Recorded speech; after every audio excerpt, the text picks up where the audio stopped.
Assalamualaikum warahmatullahi wabarakatuh. Kembali lagi bersama saya Rian Agus Widodo tentunya. Boom. Apa kabar semuanya? Mudah-mudahan kalian dalam keadaan sehat walafiat. Nah, sebelum masuk ke ceritanya, ini ada informasi penting nih. Buat kemarin yang udah mulai pada nanya di DM Instagram, pesan masuk Facebook, terus di WhatsApp, ini pada nanya, Mas, bulan Ramadan ini ibu bikin jajan nggak? Kemarin sudah saya share di WhatsApp. Jajannya kayak apa sih, Mas? Nah, ini dia. Yo guys, boom boom boom. Jajan cemilan Bunda Rao sudah ready dan siap dipesan lagi tentunya ya kak. Bisa dikirim ke seluruh Indonesia dan ke luar negeri tentunya. Varian jajannya ada apa aja sih? Basreng,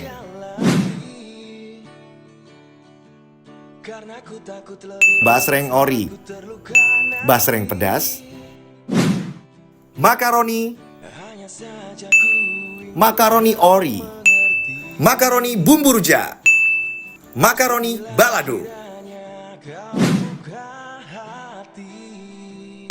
keripik pisang gurih, keripik pisang manis, kacang umpet,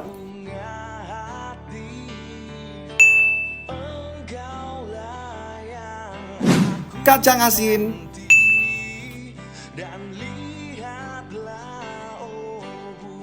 telur gabus,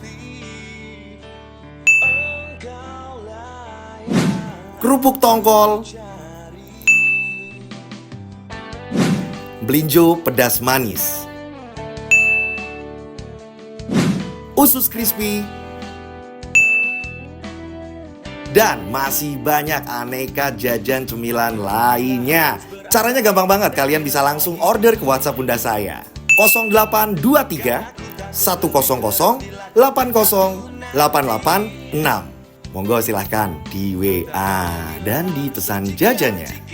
Yo guys, boom boom boom. Nah itu tadi aneka jajan yang dibikin sama ibu saya dan masih banyak lainnya. Monggo silahkan kalian WhatsApp ibu saya gitu untuk pemesanannya. Sebagian hasil dari penjualan jajan, sebagian hasil dari iklan, ya iklan yang ada di tayangan. Ini nanti kita sumbangkan ke adik-adik kita yatim piatu gitu ya. Ngemil, nonton RAW gitu kan ya. Ini dapat pahala juga gitu kan. Ini indahnya berbagi. Oke, pastikan semuanya udah beres perabsenan ya. Di cerita kali ini ada sangkutannya dengan channel saya Yoskai Official. Loh kok ada sangkutannya mas? Ceritanya gimana? Ada sebuah perkampungan yang diteror oleh makhluk nenek tua ngesot. Jalannya ini ngesot. Sebagian warga menganggapnya sebagai siluman. Ini ada sangkutannya sama channel Yoskai Official gitu. Nah ini penjelasan siapa nenek tua itu yang dianggap warga sebagai siluman. Cerita yang mana mas yang ada di Yoskai? Nah ini dia. Oke, buat kalian yang penasaran nanti setelah nonton ini kalian bisa nonton dulu di Yoskai Official atau sebaliknya gitu. Oke, dipastikan cerita ini sudah aman untuk kita bawakan. Tak perlu lama-lama lagi, kita langsung saja menuju ke ceritanya.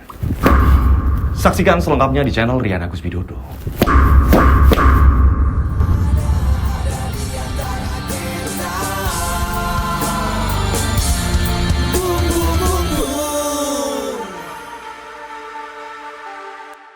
Kejadiannya ini di zaman dulu. Benar-benar ini tahunnya ini ditarik mundur sangat lama sekali. Sumirah hidup bersama bapaknya, kita sebut saja namanya Kusnodo. Ibunya Sumirah ini namanya Warsiti. Di perkampungan tersebut, Pak Kusnodo ini seorang juragan beras. Dia punya resmil ya untuk penggilingan padi yang nantinya menjadi beras.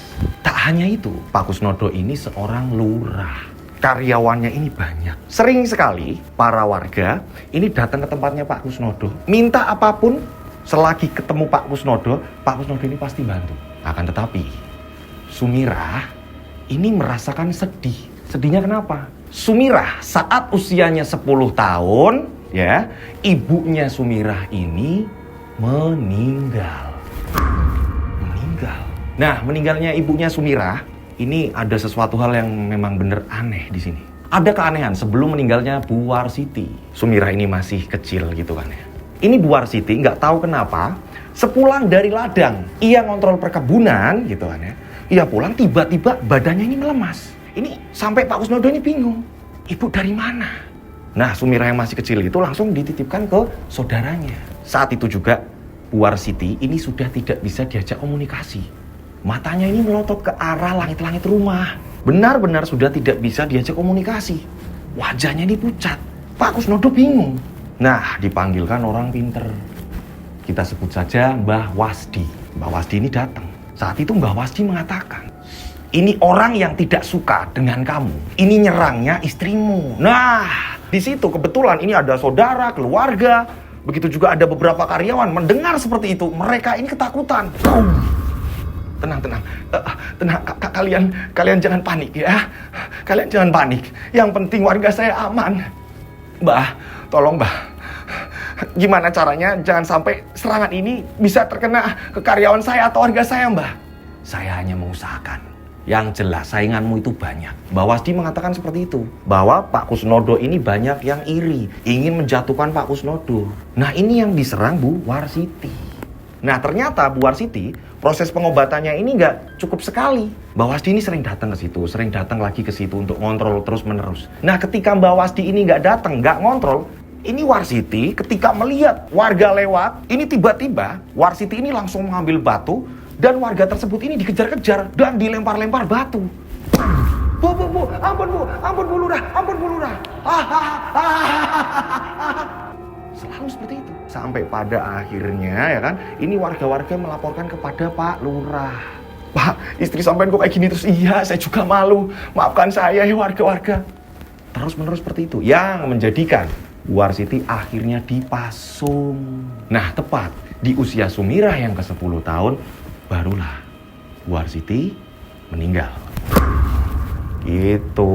Ini sedikit flashback ya, proses meninggalnya Bu Warsiti. Ternyata, ini setelah Bu Warsiti meninggal, dipikirnya Pak Kusnodo udah clear, baik-baik saja. Warga juga ikut prihatin, ikut sedih, ikut berduka cita gitu kan ya. Ternyata ini awal mula sebuah petaka. Bagaimana tidak? Setiap panen bisa dipastikan salah satu karyawannya pasti meninggal. Dan meninggalnya ini selalu diteror oleh makhluk yang tak kasat mata. Nah, awalnya mereka menganggap, lumrah sakit. Tapi setelah tanya sama pihak keluarganya menceritakan proses menuju meninggalnya ini ternyata nggak wajar. Ternyata nggak sekali dua kali. Ada beberapa karyawan ini mengalami hal yang sama. Berakhir meninggal. Pak Kusnodo ini punya orang kepercayaan. Ini namanya Suryo, seorang pemuda.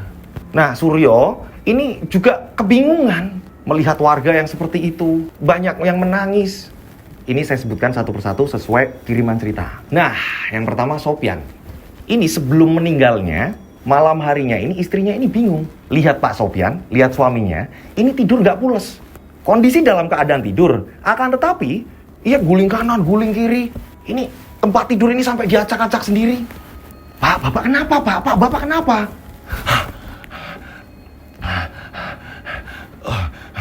Bu, ambilin minum, Bu. Kenapa, Pak Sopyan? Nah, diambilin minum sama istrinya. Bapak mimpi apa? Nggak tahu, Bu. Yang jelas Bapak ini dibawa ke tempat yang gelap, Bu. Udah, Pak, makanya berdoa. Udah, ya kan? Setelah ngambil air minum, Pak Sopyan ini kembali tidur lagi. Dan pada saat Pak Sopyan ini sudah kembali terlelap, kembali lagi dia ngacak-ngacak tempat tidur. Ini benar-benar terlihat gelisah. Pak, Bapak. Dibangunkan berapa kali, Pak Sopyan ini nggak bangun-bangun. Justru ini menyebut sebuah nama, akan tetapi istrinya ini nggak kenal karena asing. Gitu, di sini nggak dituliskan namanya A atau siapa nggak. Pada saat itu intinya, ini Pak Sopyan itu tidur gelisah, ngigo segala macam. Nah, ngigonya ini menyebut nama, gitu, menyebut sebuah nama yang istrinya ini nggak mengenal.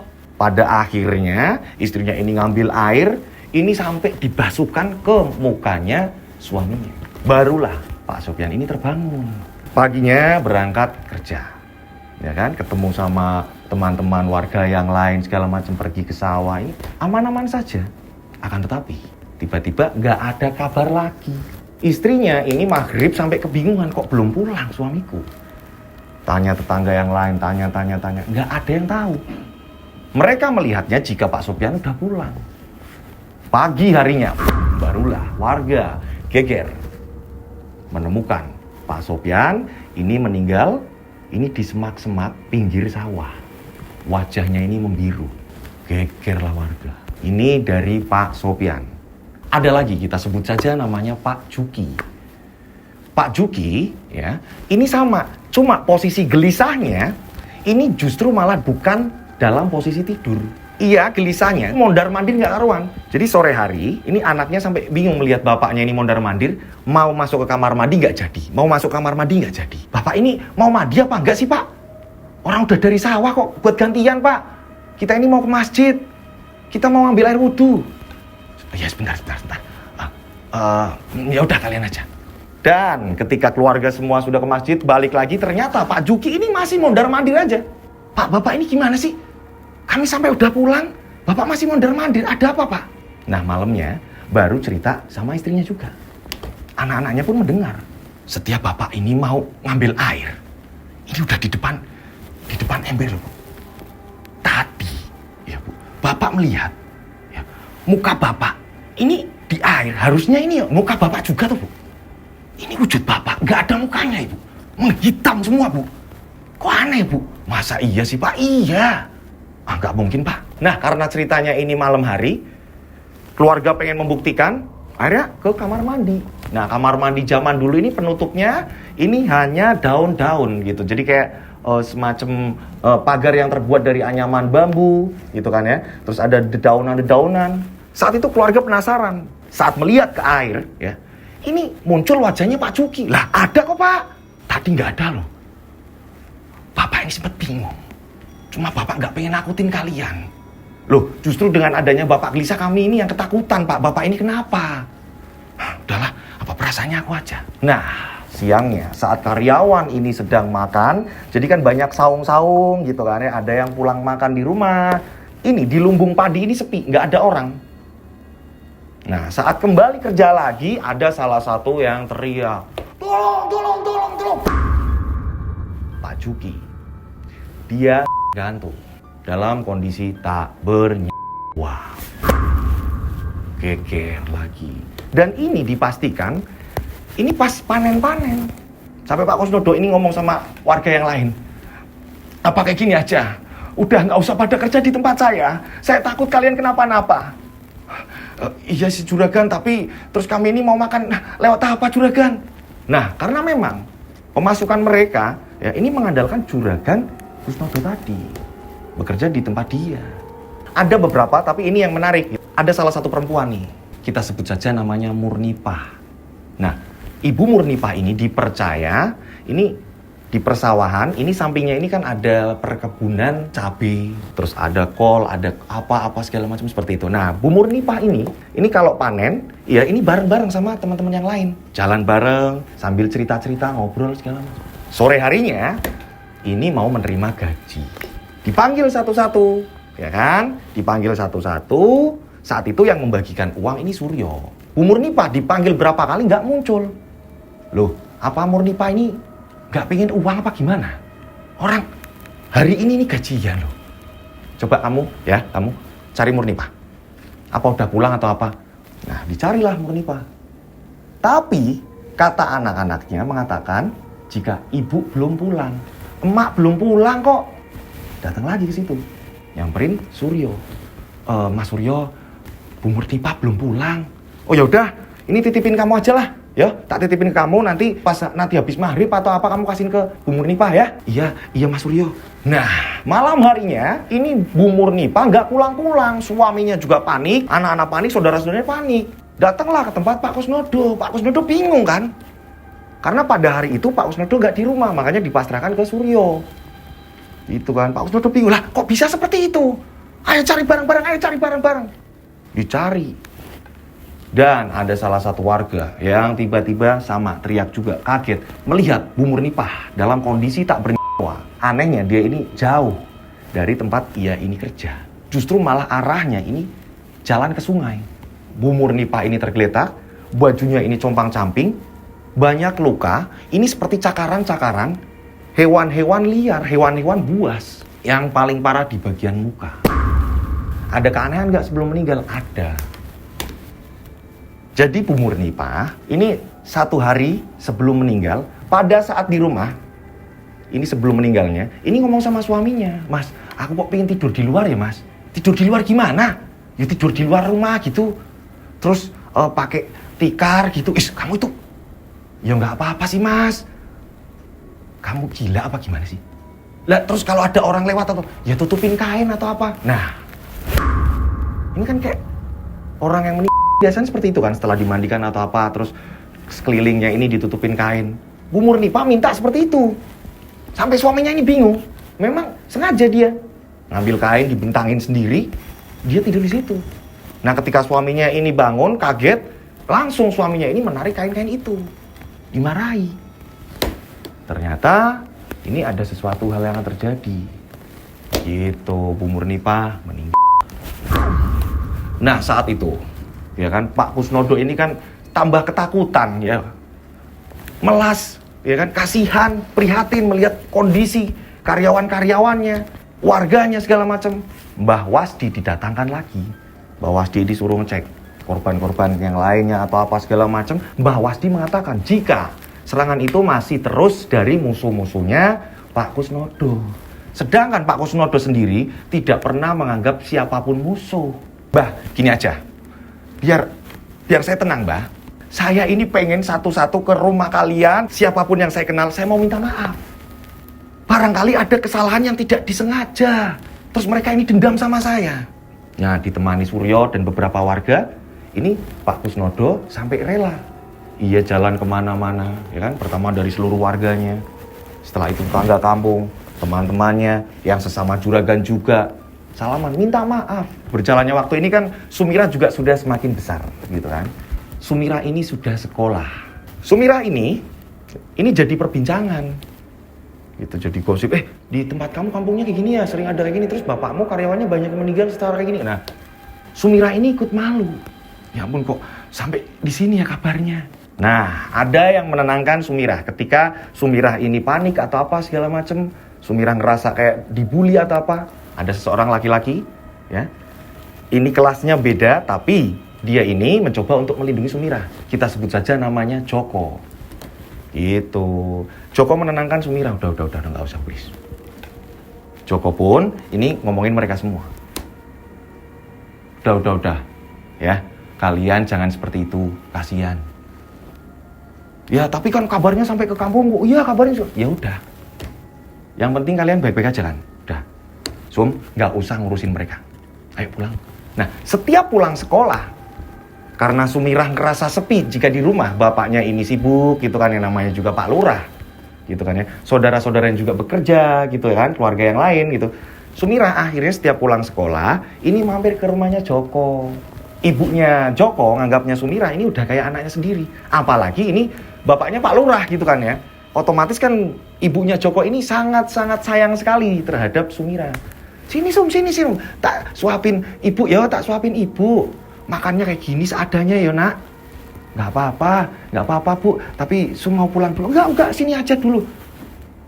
Ini Sumirah banyak yang sayang. Joko ini anak yang terkenal baik dan pemberani. Gitu. Dia ini sering membela orang-orang yang tertindas lah, apalah. Ketika orang tersebut ini memang membutuhkan bantuan, Joko ini langsung OTW meluncur gitu kan, langsung maklotak gitu. Oh ya, kita jeda sebentar, ada informasi nih. Informasi apa ini Mas Do gitu. Jadi gini, kemarin ini saya baca di WhatsApp masuk, terus ada di DM Instagram juga mengatakan, Mas Dodo, kita kan penonton lama nih, pas baru masuk lagi, pas baru nonton lagi, kok kami pangkling gitu kan. Pangkling Mas Dodo sekarang pakai kacamata, sempet kami ini nggak ngeh. Jadi apa yang saya kenakan gitu kan ya, ini bentuk saya menghargai ketika dikasih kalung atau kacamata atau apa dari subscriber atau apa, ini bentuk menghargainya dengan saya memakainya gitu. Nah coba ya, nanti bagus pakai kacamata atau enggak, karena sebenarnya saya nyaman semuanya gitu. Baiknya bagaimana gitu ya, kita lepas ya, 1, 2, 3 jebret. Wih Mas Lut. Oke, bagus mana antara saya pakai kacamata atau tidak gitu ya. Wah ini terang banget ya, berasa terang banget kalau udah lepas kacamata. Monggo silahkan kalian komen di bawah. Oke, nah kita lanjut ceritanya. Berjalannya waktu, Joko dan Sumirah akhirnya mereka ini pacaran. Gitu. Pacaran terus deket. Sumira pun tambah semangat sekolahnya. Hingga pada akhirnya mereka pun lulus. Lulus dengan nilai bagus. Ini yang menjadikan Pak Kusnodo ini seneng. Gitu. Akan tetapi di sisi lain, ternyata Suryo ini sudah lama menunggu Sumira lulus. Pada suatu ketika Suryo mengungkapkan rasa cintanya. Akan tetapi Sumira ini menolak. Mas Suryo ini orang terdekat Bapak. Dari kamu kecil, Mas ini nungguin kamu. Mas ini benar-benar sayang sama kamu. Masa iya kamu gak milih Mas? Suryo ini merasa sakit hati. Nah, pada suatu ketika yang awal-awalnya ini baik-baik saja, tiba-tiba ini suatu hari digegerkan, Joko ditemukan tergantung. Ada sebuah pohon, ini dekat dengan sawah, ya. Pohon itu besar, Joko ditemukan di situ. Dalam kondisi gantung. Nah, Sumira melihat kaget. Ya ampun, Mas Joko. Parah. Kok jadi seperti ini? Kekasih Sumira ini meninggal. Ini berpengaruh, menjadikan Sumira ini stres.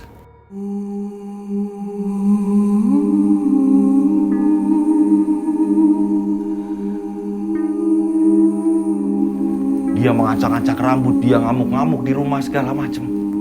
Ditenangkan siapapun gak mempan. Hingga pada akhirnya Mbah Wasdi pun datang. Dan mengatakan jika meninggalnya Joko ini juga dari orang yang tidak suka dengan kesuksesan Pak Kusnodo. Ini dampaknya sampai ke kekasih Sumira, yaitu si Joko.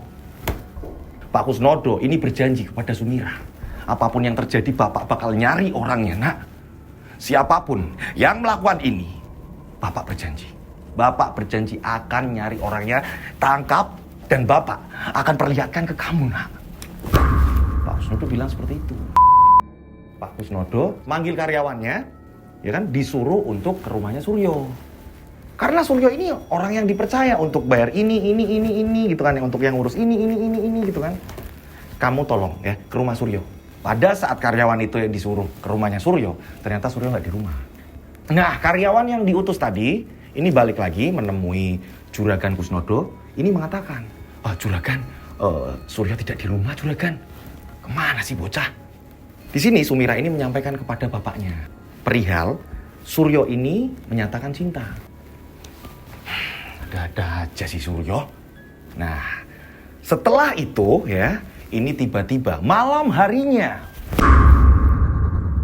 warga ini ketuk-ketuk pintu rumahnya Juragan Kusnodo. Duk. Juragan. Juragan di tengah malam. Ada apa? Juragan, tempat lumbung padi dan resmil kebakaran, Juragan. Wah, panik. Semua berkumpul menuju ke tempat lumbung padi dan resmil tersebut. Wah, panik dan warga semua berbondong-bondong ambil air untuk nyiram. Akan tetapi ini memang sudah parah apinya. Sudah menjalar kemana-mana. Nah, sebut saja namanya Pardi yang melaporkan kejadian itu. Pardi akhirnya ditanya, awalnya gimana? Saya ini lewat, Juragan. Saya ini pulang dari kampung sebelah. Saya kok lihat kok ada asap. Lah pas saya samperin, wah ternyata tempatnya Juragan. Wah, kacau. Pak Kusnodo mengalami kerugian besar.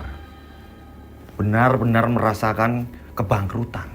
Setelah kebangkrutan itu, Pak Kusnodo pun mengumumkan kepada warga, walaupun kalian terus-menerus menginginkan saya memimpin di desa ini, tapi saya menyerah. Saya nggak mau ada korban-korban selanjutnya. Karena kalian dengar sendiri, Mbah Wasdi mengatakan, jika banyak yang tidak suka dengan saya sukses, jadi saya lebih baik mengundurkan diri. Wah, kontroversi terjadi di situ. Ada yang suka, ada yang enggak, ada yang macam-macam. Dari banyaknya warga, ya kan, ada salah satu yang dekat dengan Pak Kusnodo, kita sebut saja namanya Darsih. Gitu. Darsi ini memang dulunya karyawan gitu kan. Nah, karena memang di situ banyak laki-laki yang mendekati atau apa segala macam, dia ngerasa kayak nggak nyaman gitu. Darsi ini sempat berhenti. Justru tidak adanya Darsi, ini kayak ada yang kurang. Saat Pak Kusnodo bangkrut, Darsi ini justru yang mendekat. Memberi semangat segala macam. Hingga pada akhirnya Pak Kusnodo ini menikah dengan Darsi. Nah, setelah Darsi ini menikah dengan Pak Kusnodo, Darsi ini menyayangi Sumira juga. Menganggap Sumira ini anak kandung. Sumira juga nyaman, karena apa? Dia ini kurang kasih sayang kan dari kecil. Ini ibunya seperti itu. Hingga pada akhirnya ibunya ini meninggal. Nah, ini digantikan perannya Darsi. Itu adanya Darsi, Sumira merasa dilindungi, disayang, dimanja. Nah, Darsi berperan sebagai ibu rasa ibu kandung. Wow. Darsi sendiri punya adik, kita sebut saja namanya Tarmidi. Akan tetapi Tarmidi ini, karena saat itu kondisi keuangannya Darsi ini memang lagi kacau gitu kan ya, Tarmidi ini ikut budenya. Tarmidi orangnya ini gak jauh beda dengan si Joko. Gak jauh beda, sama-sama baik. Pria yang ulet, rajin, taat beribadah, baik sama orang. Gak jauh beda sama Joko. Cuma ikutnya budenya. Gitu. Nah, pada suatu ketika, siang-siang, tiba-tiba ada tamu. Ternyata Tarmidi, adiknya Darsi. Assalamualaikum. Waalaikumsalam. Dek, ada apa kamu datang sini? Ini loh mbak, disuruh nganterin makanan dari Bude mbak. Yaudah mbak, kalau gitu aku permisi dulu. Duduk dulu sini, duduk. Pada saat itu memang ya, ini Pak Kusnodo juga tidak di rumah ya. Pak Kusnodo ini lagi keluar, Sumira ini ngamuk di kamar. Burak. Mbak, ada apa itu mbak? Aduh, suamiku kemana yuk? Tarmidi pun akhirnya ikut masuk ke situ. Pengen lihat ada apa, penasaran. Gak tahu kenapa, tiba-tiba Tarmidi bisa menenangkan. Tenang ya. Mbak, aku tak ikut sholat ya mbak. Aku tak ikut sholat mbak. Ngomong dia gak ngamuk. Nah, saat itu ya kan, Tarmidi pun sholat. Tarmidi mengaji di rumahnya Pak Kusnodo. Gitu. Pak Kusnodo ini pulang. Lah kok berantakan? Ada apa lagi? Darsi pun menjelaskan bahwa tadi seperti ini. Loh, itu suara ngaji siapa? Adikku. Tarmidi namanya. Nah, diperkenalkan. Oh gitu. Nah, akhirnya Tarmidi pun kenal sama Pak Kusnodo. Gitu kan, kenal deket akhirnya. Tarmidi ini sering datang ke situ karena Pak Kusnodo ini nggak mau kenapa-napa sama anaknya. Nggak pengen Sumira ini gimana. Jadi kamu nanti sering kesini aja ya. Iya Pak. Karena setiap Sumira ngamuk ini selalu ada Tarmidi, ini yang menjadikan ya mereka pun menikah.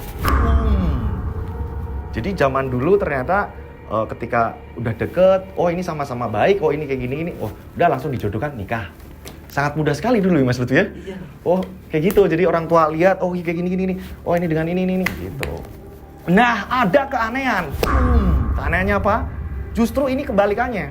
Sebelum menikah, Tarmidi ini bisa meredam ketika Sumira ngamuk. Ya. Nah setelah menikah, ini pindah rumah hanya sebelahnya saja gitu kan ya. Sebelahnya dari rumahnya Pak Kusnodo. Justru setelah satu rumah, Tarmidi ini gak bisa ngatasin ketika Sumira ngamuk. Apa mungkin gara-gara rumah ya Pak? Masalah pindah rumah atau apa? Ya, Tarmidi minta izin untuk kembali lagi ke tempat bapaknya. Tetap aja memang gak bisa ngatasi. Bahkan Tarmidi ini sering ngalahnya. Dipukul lah, ditonjok lah, di apa. Kok aku kayak ngerasa aneh ya? Ini ada yang gak beres. Ini dia kenapa? Setiap ngamuk, Sumira ini mengatakan, mana janji bapak? Katanya bapak mau mencarikan siapa pelaku, pembunuh dari Joko. Kamu sudah menjadi istrinya Tarmidi. Lupakanlah soal Joko, nak. Bapak tetap nyari kok. Tapi kan gak ketemu. Pokoknya aku pengen tahu siapa pembunuh kekasihku.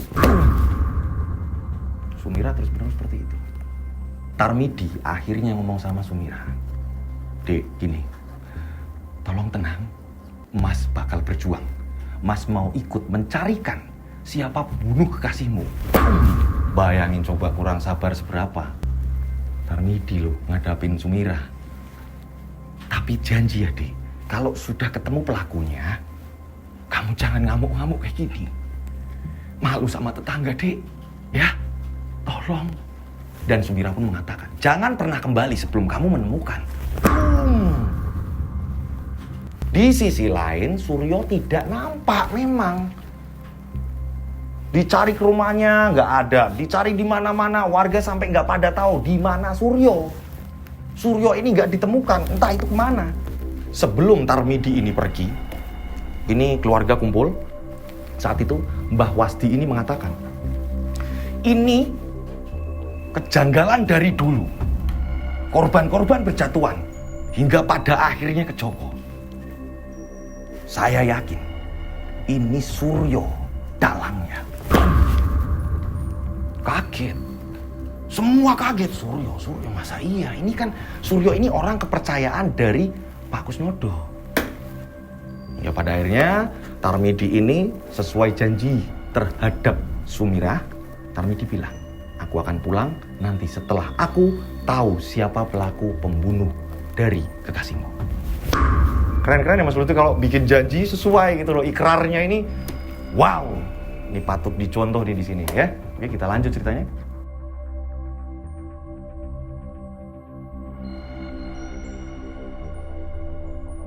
Singkat cerita, berapa tahun kemudian, pada saat itu sore hari, Darsi sedang menyapu halaman rumah. Serak. Mbak, adik. Nah, Tarmidi pulang. Langsung dipeluk. Karena Tarmidi ini kan gak ada kabar. Adikku Mbak. Tarmidi pun menanyakan, Mbak, di mana istriku Mbak, Sumirah? Terus di mana Bapak Mbak? Mereka baik-baik saja kan Mbak? Nah, Tarmidi pun kaget melihat kondisinya rumah, ya, yang awalnya itu rumah bagus, ini ditinggal beberapa tahun, ini kondisi rumah udah rusak berantakan. Saat itu Tarmidi melihat Sumirah itu justru malah dipasung dan kondisinya udah parah banget. Untungnya ada Darsi yang memberi makan. Tarmidi ini mendekat ke Sumirah. Sum, Mas pulang. Tarmidi kaget ketika melihat bagian kakinya Sumirah, ya, ini dalam kondisi lengket. Jadi bagian paha ini sampai nempel sama bagian betis. Nempel, lengket. Itu pun Mbak Darsi udah semaksimal mungkin merawatnya. Nah, akan tetapi kadang Mbak Darsi sendiri yang diserang. Setelah itu Mbak Darsi pun mengajak adiknya ini untuk ngobrol di ruang tengah. Kenapa kondisinya seperti ini, Mbak? Terus Pak Kusnodo di mana, Mbak? Beliau sudah meninggal. Apa, Mbak? Iya. Akhirnya Mbak Darsi pun menceritakan. Banyak sekali kejadian-kejadian janggal di rumah ini. Bau kemenyan yang selalu menyengat, kehancuran semakin menjadi. Dan Mas Kusnodo pada saat itu memang benar-benar gak ngerti. Dia ini kena apa? Tiba-tiba dia tidak bisa bergerak. Dia justru malah lumpuh. Dia hanya di kasur merintih kesakitan. Dan perutnya membusung. Dan Mbah Wasdi yang menangani pun sama. Justru malah Mbah Wasdi lebih duluan meninggal ketimbang Mas Kusnodo. Dukunnya ini justru malah meninggal duluan. Nah, setiap hari Mas Kusnodo muntah-muntah darah terus, perutnya ini semakin membuncit dan pada akhirnya meninggal. Mbak mau bawa kemana? Mbak juga nggak ada uang. Mbak harus gimana? Mbak nggak tega meninggalkan Sumi. Aku tahu runtutan semuanya, Mbak. Penyebab dari kekacauan yang dialami Pak Kus, begitu juga Sum. Aku tahu cerita semuanya, Mbak. Nah, disinilah Tarmidi menjelaskan runtutan cerita yang sebenarnya. Kita tarik mundur ceritanya. Pada saat itu, Tarmidi ini mulai mencari penyebab dari kematian si Joko. Karena Sumi mengatakan, kamu boleh pulang setelah mengetahui siapa dalang pembunuh Joko. Nah, disinilah Tarmidi nyari ke tempatnya si Joko, ya kan? Akan tetapi di situ diusir sama ibunya Joko. kondisinya sama-sama depresi. Tarmidi juga sama, kayak ada yang janggal ini, apa? Saat itu juga Tarmidi pun akhirnya mulai mencari informasi. Mengumpulkan informasi, ia berjalan jauh sekali. Hingga pada akhirnya Tarmidi ini sampai ke suatu tempat di lereng gunung. Dia berjalan, dia menanyakan apa segala macam. Nah inilah ikhtiarnya orang dulu gitu loh. Orang zaman dulu benar-benar nggak ada handphone, nggak ada GPS ya Mas Lut ya. Mereka kok bisa ketemu, kok mereka ini bisa kayak gini, caranya gimana sih gitu kan ya. Hingga pada akhirnya di lereng gunung itu ada yang menunjukkan. Ada seseorang yang tinggal di gubuk di sana. Nah seseorang tersebut namanya Suryo. Dia orangnya baik. Dia anak kesayangan dari juru kunci sini. Nah kita sebut saja namanya Mbah Slamet gitu. Jadi ada tempat keramat. Ini ada juru kuncinya namanya Mbah Slamet. Ternyata Mbah Slamet ini seorang bapak angkatnya Suryo. Karena lama nggak ketemu gitu kan ya. Ini kaget. Karena pada saat itu ya ini orangnya gagah. Kenapa ini kurus? Dulu saya sering ketemu Pak Kusnodo. Dulu sebelum saya jadi menantunya. Saya ini pernah lewat. Saya datang ke Resmil. Pernah ketemu yang namanya Mas Suryo ini. Tapi kok kayak gini? Terus di foto juga kayak gini. Pangkling. Assalamualaikum. Kulon nuwun. Waalaikumsalam. Siapa kamu? Nama saya Tarmidi Mas. Apakah benar Mas ini Suryo? Karena tampilannya udah beda. Dia berjenggot. Belum tua-tua banget tapi jenggotnya ini sampai udah numbuh. Dia gondrong juga lebat. Tak lama kemudian Mbah Slamet pun keluar. Siapa ya? Mbah. Nah, saya Mbah, tamu. Saya dari jauh Mbah. Saya pengen ketemu Mas Suryo. Akhirnya saya ditemukan Mbah. Saya mencari sudah kesana kemari Mbah. Dan sekarang alhamdulillah ditemukan. Tarmidi pun ini memperkenalkan diri dang. Suryo kaget. Oh, jadi kamu ini suaminya Sumi? Iya Mas. Kalau boleh tahu, ini sebenarnya gimana Mas? Disinilah Suryo pun mengusir, bukannya malah cerita, tapi mengusir, pergi. Mas, saya pengen meluruskan Mas, karena Sumi kondisinya seperti ini. Suryo malah tertawa. Nah, Mbak Slamet ini langsung respon. Iki wong apik, dia orang baik. Kamu pengen tahu kisah sebenarnya? Bukannya semua orang membenci saya.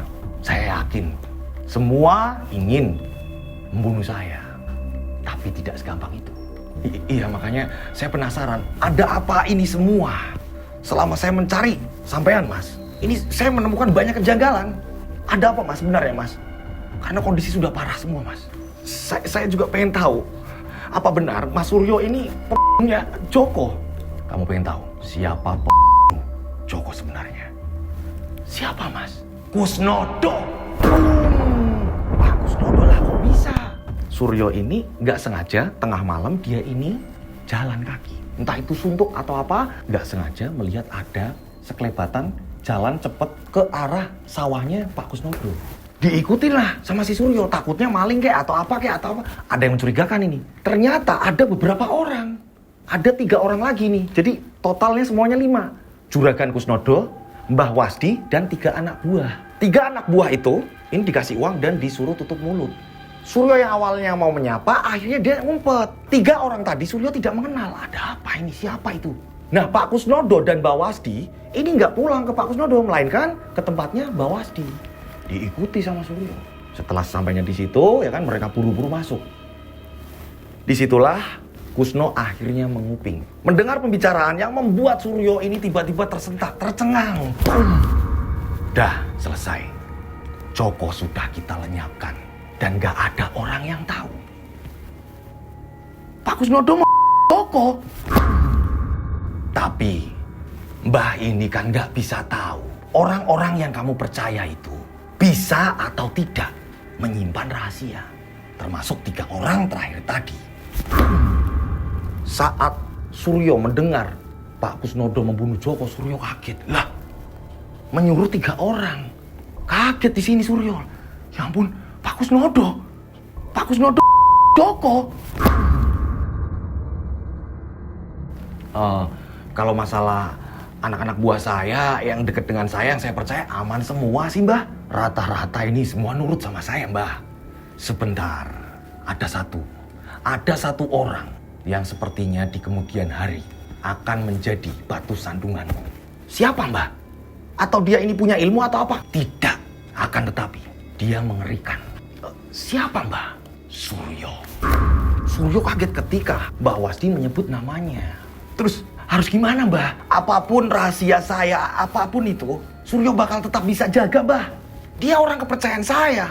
Dia nggak mungkin Mbah mengkhianati saya, nggak mungkin Mbah. Dari keluarganya sampai dia jadi anak yatim piatu, kan saya semua yang ngurus Mbah. Dan dia ini orangnya benar-benar sayang sama saya Mbah, nggak mungkin.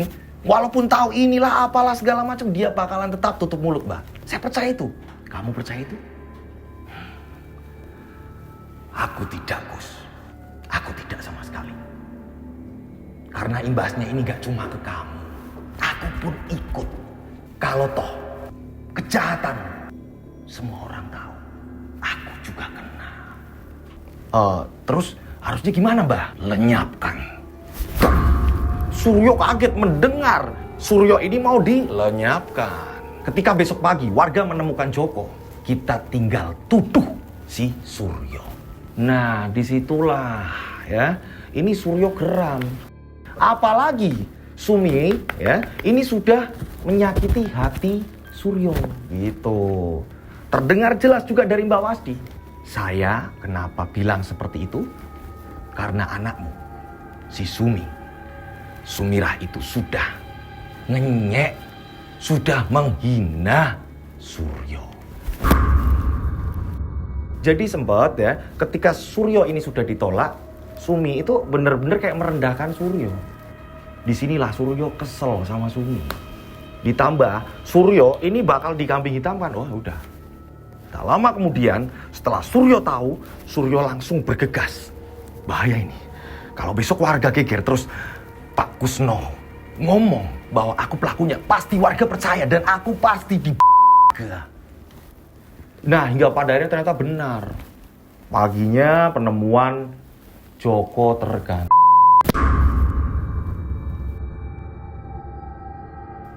Suryo ya, ini tahu persis di mana naruh jimat-jimat, kemenyan lah apalah segala macam. Disitulah Suryo membakar. Gitu. Dan pada saat itu api berkobar. Kusnodo bangkrut. Kesana kemari bertahan terus menerus. Dan ternyata Suryo pun merasakan hal aneh pada dirinya. Berkali-kali ia muntah darah. Berkali-kali dia ini tiba-tiba terjatuh. Saat dia istirahat benar-benar ini terganggu. Jadi kayak ada yang mencekik lah apalah. Jadi kayak gak pernah tenang hidupnya. Nah saat Suryo tidak berdaya, Suryo sempat dikejar hewan buas. Ya, hewan buas ini menerjang Suryo. Saat itu Suryo ini sudah tidak sadarkan diri. Dan ternyata diselamatkan oleh Mbah Slamet. Ternyata saat pingsan ini Mbah Slamet ini melihat Suryo akhirnya dirawat. Suryo pun menceritakan kronologi semuanya ke Mbah Slamet. Mbah Slamet pun mengatakan jika Mbah Slamet akan menolong. Nah Suryo mengatakan, saya menginginkan seperti ini Mbah. Karena mereka ini sudah kejam. Saya sudah menutup koreng-koreng mereka. Saya nggak ingin Mbah. Saya nggak ingin orang-orang, warga-warga menjadi korban selanjutnya terus-menerus. Mbah Slamet mengatakan, kamu harus melewati ritual ini. Kamu harus berpuasa, kamu harus ini melakukan pertapaan inilah. Suryo pun mengiyakan. Pada saat itu, Mbah Slamet pun mengatakan, satu hal yang pasti, jangan sampai kamu pulang lagi ke desamu. Suryo pun mengatakan memang gak ada sanak saudara. Dia hidup ini awalnya ini pasrah sama Pak Kusnodo. Karena kedua orang tuanya Suryo ini udah pada meninggal gitu kan ya. Ya udah, percuma juga aku hidup di sana. Nah, saat itu Suryo pun mengatakan kepada Tarmidi, dan kamu harus tahu, kamu pernah mendengar cerita kematian ibunya Sumi? Penyebab itu semua justru malah dari Kusnodo sendiri. Apa? Iya, dia ini lelakon ilmu hitam. Kusnodo ini suka main perempuan. Wah. Di sini Tarmidi pun kaget. Karyawan-karyawan yang meninggal setiap panen dengan kondisi yang mengenaskan, bahkan meninggal tidak wajar. Semua ulah dari Kusnodo menyuruh Mbak Wasdi untuk menghabisi, untuk menumbalkan mereka. agar Kusnodo ini semakin kaya. Untuk mengenai Sumira, karena aku sudah terlanjur sakit hati. Dia menolak cintaku. Saat itu lebih memilih Joko. Aku masih menerima. Akan tetapi, dia mengatakan hal yang menyakitkan. Pacaran saja kamu sama orang gila. Atau orang gila yang ngesot. Nah, Tarmidi ini kan sudah menjelaskan, aku sekarang jadi suaminya. Dan aku disuruh untuk mencari kebenaran yang terjadi. Siapa dari Joko? Aku sudah tidak bisa menyabut. Itu sudah lama. Pertapaan itu sudah lama. Mbah Slamet pun mengatakan, kasih lihat kakimu seperti apa. Jadi kakinya si Suryo memang ditutup dengan kain. Saat itu Suryo memperlihatkan kakinya Suryo kepada Tarmidi. Wah, kain dibuka. Ternyata kakinya Suryo ini sudah busuk. Kakinya Suryo ini rusak. Kenapa bisa seperti ini? Aku melakoni sumpah, kutukan. Jadi semakin aku diriku sendiri, maka yang di sana pun merasakan hal yang sama, bahkan lebih parah. Karena Suryo nggak mau mencelakai seseorang lagi, gitu. Nggak mau nyari media orang lain atau apa, agar di sana ini juga merasakan sakit. Dia mengamankan anggota tubuhnya yang ia sendiri dengan ritual-ritualnya, dengan pertapaannya segala macam. Barulah ia menyakiti dirinya. Di sana ini bakalan terjadi juga. Ketika kamu nanti berada di kampung, ya, kamu akan mendengar kabar. Itulah yang terjadi. Nah, Tarmidi ini sebenarnya pengen nolong kan? Pengen ngajak Suryo pulang. Tapi kan kondisinya seperti itu. Nah, Tarmidi pun sempat menawarkan, Mas Suryo, mending sampean pulang, Mas. Saya bakal menjelaskan ke semuanya bahwa sampean ini korban. Enggak. Ini sudah janjiku tidak meninggalkan tempat ini. Meninggal pun aku harus di tempat ini. Mbah Slamet telah yang menolongku. Alangkah baiknya, Mas mending pulang. Kita jelaskan bareng-bareng di warga, Mas. Tak perlu. Ini sudah sumpahku. Akhirnya setelah Tarmidi mengetahui semuanya, Tarmidi pun pulang. Flashback selesai. Begitu Mbak ceritanya. Aku ketemu Suryo, ternyata ini semua ulah dari Pak Kusnodo, Mbak. Dan apa benar memang benar meninggal, Mbak? Iya. Berarti kematian Mas Kusnodo ini akibat sumpah Suryo. Dendam Suryo. Iya, Mbak. Begitu juga sakitnya Sumi, Mbak. Saya yakin ini dari sumpah kutukan dari si Suryo, Mbak. Dia yang sakit hati. Nah, Tarmidi pun menjelaskan mengenai kematian Joko. Ini kenapa Joko dibunuh? Jadi tendensi itu semua ini disebabkan Joko ini orang yang baik. Joko ini orang yang menolong. Joko ini tidak tega ketika melihat ada seseorang yang disakiti atau apa. Hatinya ini tergerak, dia ini pengen cepat menolong. Tak hanya itu. Nah, Joko ini mendapat warisan dari leluhurnya. Jadi ada kelebihan gitu. Jadi kayak indera keenam. Dia ini paham. Dan dia berjanji ingin melindungi warga di kampungnya. Ini yang menjadikan Pak Kusnodo ya, akhirnya ingin membunuh si Joko. Karena secara tidak langsung, Joko ini juga sudah tahu kebusukan dari Pak Kusnodo. Makanya Mbak Wasdi mengatakan, lenyapkan ini. Ini akan jadi penghalang. Nah, kalau Suryo ini dikambing hitamkan, dituduh segala macam. Nah, inilah yang menjadikan Suryo ini bersumpah mengutuk keluarga dari Kusnodo. Membalas dendamkan warga-warga yang sudah menjadi korban. Nah, berjalannya waktu, ini kan Mbak Darsi ini menua, begitu juga dengan adiknya, yaitu Tarmidi. Tarmidi pun akhirnya menikah.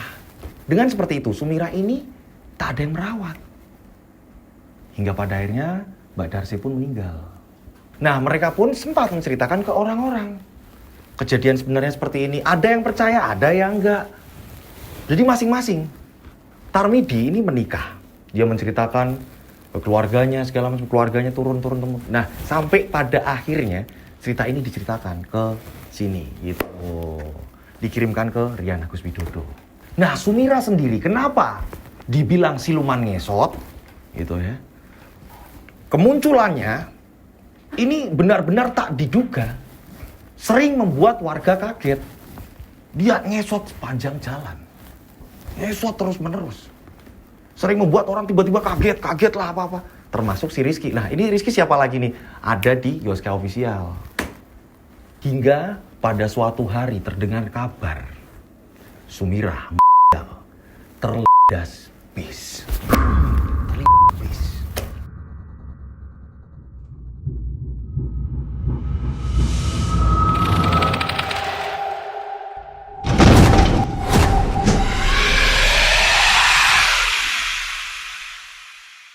Karena posisinya ngesot dan sudah menua, sudah menjadi nenek-nenek gitu kan ya. Sering membuat kaget warga atau apa. Pas tengah malam gelap mungkin gitu kan ya. Jalanan kiri kanan lampu ini penerangan nggak ada. Ini sedang. Semenjak itu kabar-kabar hantu ngesot, siluman ngesot atau apa segala macam ini sudah mereda dan hilang secara pelan-pelan.